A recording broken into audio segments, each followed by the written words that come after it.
que si vous voulez réaliser la CEDEAO des peuples, il faudrait que vous trouviez les moyens de parler avec les interfaces des peuples jusqu'à arriver au peuple. Cela ne veut pas dire évidemment que les États ne représentent pas les peuples, mais c'est tout simplement l'organisation de la République elle-même qui fait qu'il y a des organisations de la société civile, ce qu'on appelle généralement les acteurs non étatiques. Et donc, depuis Ouagadougou, nous sommes avec vous dans ce travail.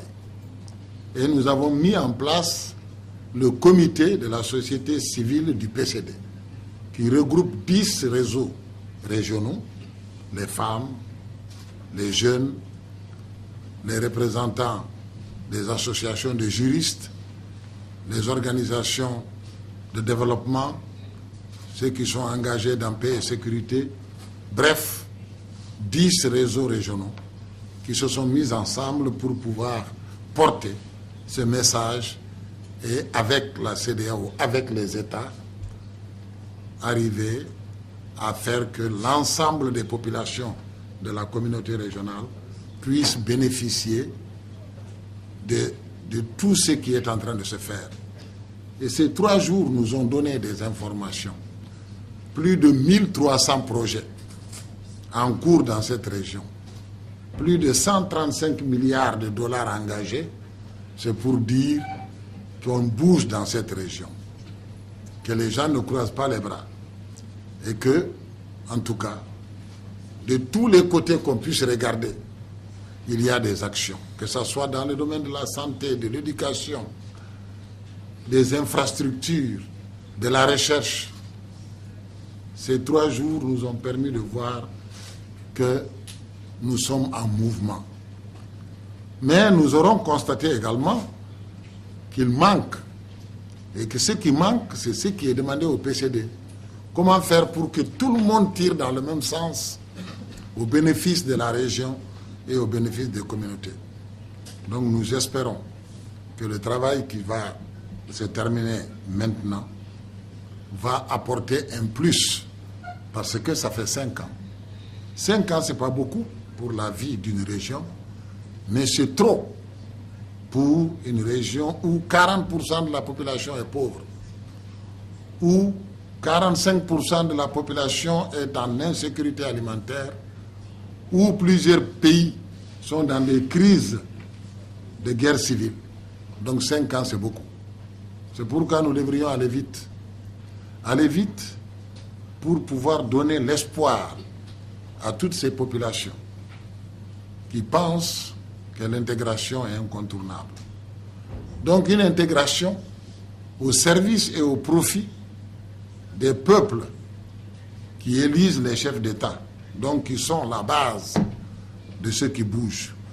C'est à ce titre que je voudrais donc remercier les États et la communauté pour avoir compris et accepté de s'ouvrir à la société civile et aux opérateurs économiques pour qu'ensemble nous puissions réaliser ce vœu ardent auquel nous tenons tous, faire de cette région une des plus belles du monde, une région de paix. Et il ne peut pas avoir de paix s'il n'y a pas de développement et si les fruits du développement ne sont pas partagés par la majorité. C'est sur ces mots que je voudrais donc vous remercier et vous assurer que nous serons là quand il le faut pour pouvoir dire ce que nous pensons au service de cette région. Je vous remercie de votre attention. Voilà donc au terme des 3 jours de travaux sur la restitution de l'étude sur la priorisation des programmes régionaux au sein de l'espace CEDEAO. Donc cette restitution constitue la 2e phase donc, de l'étude régionale. Donc la première phase a consisté à l'inventaire. Donc au terme de ces 3 jours, nous avons vu que les discussions ont été menées vraiment dans une atmosphère collégiale et dans un esprit constructif, et les discussions ont été sincères et objectives. Donc les conclusions et recommandations qui sont sorties donc au terme de cet atelier donc, permettront normalement aux consultants de terminer, de compléter, finaliser et de terminer l'important travail abattu jusqu'ici.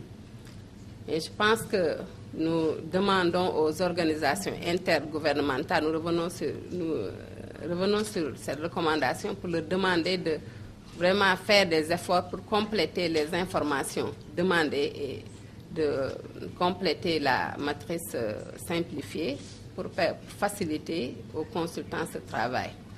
Donc nous exhortons aussi, nous revenons aussi sur la recommandation pour la commission de la CEDEAO de mettre en place très rapidement ce cadre collégial de concertation entre la commission et les organisations pour la mise en œuvre donc, du PCD. Là, donc, au terme donc, de ces 3 jours, donc, au nom du président du CNPCD que je représente, qui est empêché et retenu par le ministre des Finances, donc nous vous remercions. Donc, nous vous transmettons les remerciements donc, du ministère des Finances et du gouvernement du Sénégal et nous présentons au président de la commission de la CEDEAO la gratitude donc, toute la gratitude donc, du président de la République du Sénégal. Donc sur ce, donc, nous déclarons clos l'atelier de restitution des travaux de la priorisation sur les projets régionaux, dans l'espace CEDEAO. Nous sommes en train de définir les priorités pour la région.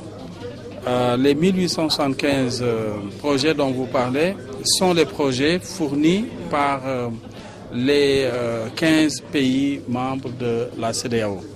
Et si nous regardons les priorités qui sont affichées donc, par les États, nous constatons que tout ce qui a trait aux infrastructures, routes, construction de barrages, construction aussi de centrales hydroélectriques, constituent les priorités pour la région. Voilà, et aujourd'hui, 29% de la manne financière n'est pas encore retrouvée. Aujourd'hui, sur quelle voie vous comptez pour pouvoir retrouver ces investissements-là? Bon, ce sont les États qui ont soumis ces projets et ce que nous avons constaté, c'est qu'effectivement, le gap de financement est de l'ordre de 30%. Cela veut dire que ces 1875 projets ont toutes les chances d'être financés parce que nous avons bon espoir que les États parviendront à mobiliser les 30% qui restent. Voilà, donc plus de 30% qui restent. Quels ont été donc les critères pour pouvoir investir dans certains pays qui sont surtout en zone conflictuelle? Maintenant, la question à laquelle nous devions répondre, c'est parmi les 1875 projets présentés par les États, quels sont les projets qui sont éligibles au PCD. Je rappelle aussi que nous avons recensé les projets qui sont soumis par les organisations intergouvernementales et il y en a aussi plus d'1 millier.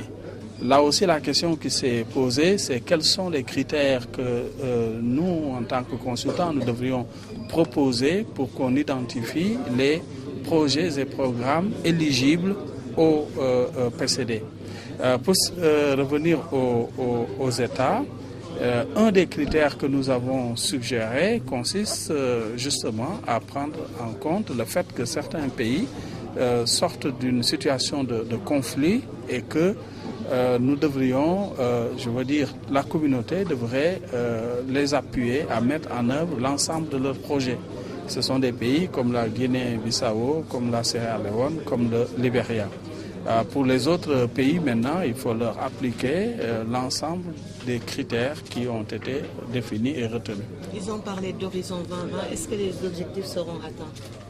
Bon, disons que c'est un objectif qui avait été fixé par les chefs d'État au moment où, en 2008, ils adoptaient cette vision 2020. Maintenant, je pense que l'important, c'est que même si en 2020, on n'y arrive pas, en 2020, qu'on soit dans une phase active de mise en œuvre de l'ensemble des projets et programmes que nous sommes en train de définir actuellement. Bien, merci. En tout cas, c'est trois jours de travail très assidus. Et nous avons vraiment apprécié l'assiduité d'abord des OIG qui étaient présentes. Donc, c'était des questions, je dirais, très techniques, mais qui ont fait l'objet quand même d'un travail sérieux de la part des OIG. Nous avons eu l'occasion de leur remettre des bases de données actualisées et simplifiées pour que nous nous assurions que les informations que nous recherchons pour faire l'exercice de priorisation puissent être renseignées correctement. Et c'est ce qui a été fait. Et nous en sommes vraiment contents. Et malheureusement, toutes les OIG n'ont pas fourni toutes les informations que nous voulions. Et nous nous sommes donc donné rendez-vous. Disons, nous leur avons donné un délai d'une semaine pour que les OIG qui n'ont pas pu donner les informations puissent les renseigner le plus rapidement possible. Mais sinon, je dirais que 90% des OIG ont donné les informations que nous recherchions et c'était vraiment quelque chose de très positif. Parlant des mécanismes, quelle place notamment a été mise en compte sur le taux de prélèvement au niveau de la CEDEAO pour la concrétisation de ces programmes? Écoutez, vous savez que la CEDEAO elle-même a un mécanisme de financement qui est le prélèvement communautaire. Rien n'a changé encore à ce niveau. Pour l'instant, il s'agit de s'asseoir et de réfléchir à une stratégie, je dirais, régionale de développement qui puisse donner à la région, je dirais, un sens et qui résistera à tous les changements de gouvernement ou de je ne sais pas quoi, parce que cela est important. Il faut avoir une vision, il faut avoir une stratégie, et à partir de cette stratégie, décliner des projets et programmes, d'où vont venir maintenant des politiques qui vont permettre justement de rehausser le niveau de vie des populations au niveau de l'Afrique de l'Ouest. Parce que maintenant, nous ne voulons plus des idées importées, mais des idées qui soient vraiment endogènes, des idées qui viennent de nous, où la région elle-même dit, écoutez, nous pensons que ce qui est important pour nous, c'est tel ou tel aspect, telle ou telle priorité, voilà ce qui nous intéresse.